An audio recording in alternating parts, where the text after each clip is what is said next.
الرحیم۔ بسم اللہ الرحمن الرحیم، اللہم صلی علی محمد وآل محمد۔ مومنین کرام، نکاح کے احکام جاری ہیں۔ نکاح کے بارے میں بتایا، لائف پارٹنر کس کو سلیکٹ کرنا چاہیے، نکاح کس طرح ہوتا ہے اور آداب مستحبات۔ آج ہم ذکر کریں گے کہ جب دلہن رخصت ہو کے شوہر کے گھر آتی ہے تو پہلی رات کے کیا آداب ہیں اور کس طرح پیش آنا چاہیے۔ پہلی بات تو یہ ہے کہ شادی رات کو ہو مستحب ہے، ولیمہ ہو پہلے شادی سے پہلے یا بعد میں۔ تاہم تفصیلات میں جانے سے قبل آپ سے گزارش ہے کہ ہمارے چینل سبسکرائب کر لیں اور ساتھ میں بیل کے آئیکن کو کلک کر لیں تاکہ ہماری تازہ ترین ویڈیوز آپ تک بروقت پہنچتی رہیں۔ ولیمہ کیا جائے، یہ بھی مستحب ہے۔ مستحب ہے رات کو شادی ہو، ولیمہ ہو، 2 رکعت نماز پڑھے میاں بیوی، میاں پڑھے 2 رکعت نماز، پھر بیوی پڑھے۔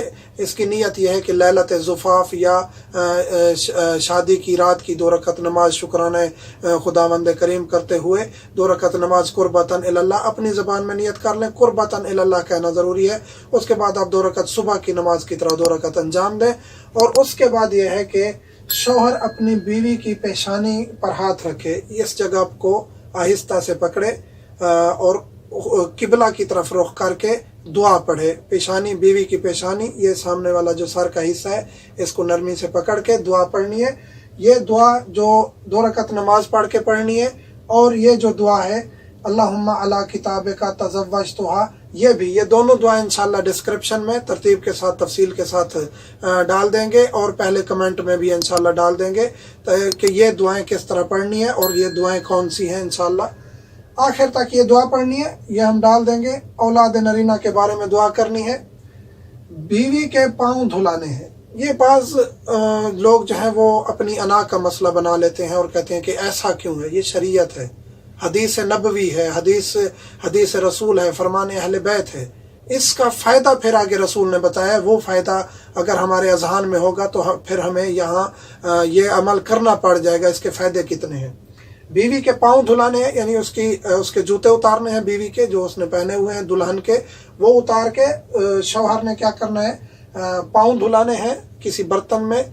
پاؤں دھلا کے اس پانی کو گھر کے کونوں میں ڈالنا ہے، گھر کے کونوں میں ڈالنا ہے۔ گھر کی ابتدا سے لے کر گھر کی انتہا تک تھوڑا تھوڑا پانی کونوں میں ڈالنا ہے۔ اس کا فائدہ کیا ہے؟ رسول کریم فرماتے ہیں 70,000 غربت کے، فقر کے رنگ دور ہو جائیں گے گھر سے۔ 70,000 امیری کے، غنا کے رنگ جو ہیں وہ گھر میں آ جائیں گے۔ غربت کے 70,000 رنگ جائیں گے، امیری کے 70,000 رنگ آئیں گے۔ جزام، برس، ان جیسی بیماریاں ختم ہوں گی جب تک وہ خاتون اس گھر میں رہے گی، اس کی برکت سے۔ کیونکہ یہ ہم ذکر کر چکے ہیں کہ جب دیندار خاتون کی سلیکشن کریں گے تو پھر اس کی برکت سے یہ چیزیں ہمیشہ گھر میں رہیں گی، بیماریاں نہیں آئیں گی۔ اور یہ سوال اکثر کیا جاتا ہے کہ پہلی رات کیا مباشرت کرنا جائز ہے یا نہیں؟ جائز ہے، کوئی مشکل نہیں ہے، پہلی رات مباشرت کر سکتے ہیں، اس میں کوئی اشکال نہیں ہے۔ اور یہ دعا بھی پڑھنی چاہیے، اللہم ارزقنی ولدا واجعلہ تقیا زکیا لیس فی خلقہ زیادۃ ولا نقصان واجعل عاقبتہ الی الخیر۔ یہ دعا بھی انشاءاللہ ہم ڈسکرپشن میں اور پہلے کمنٹ میں ترتیب کے ساتھ کہ یہ دعا 2 رکعت نماز پڑھ کے کون سی دعا پڑھنی ہے، پھر اس کے بعد پیشانی پکڑ کے کون سی دعا پڑھنی ہے، اور مباشرت سے پہلے کون سی دعا پڑھنی ہے۔ تو یہ احکام تھے پہلی رات کے، کچھ آداب مستحبات تھے۔